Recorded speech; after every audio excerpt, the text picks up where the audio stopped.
Okay, there's a few people here today, so it's funny because, you know, for me, all the best partnerships come through networking, through people you know and trust, introducing you to new people that you get to learn to know and trust as well. And Matt's been a good friend of mine for many years.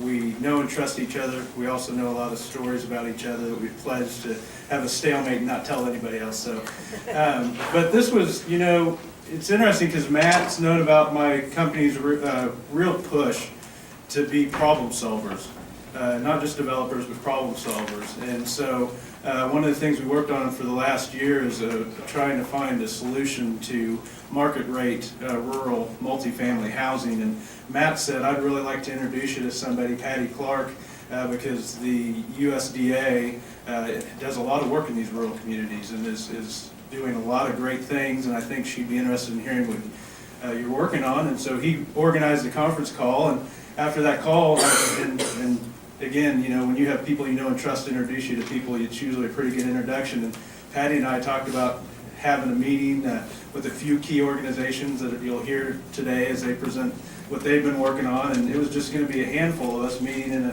room. I think Matt had a capacity of 20 people for the first place we were going to meet. And then we just started reaching out to people and telling them about what we wanted to do in terms of get together and having a conversation on rural housing.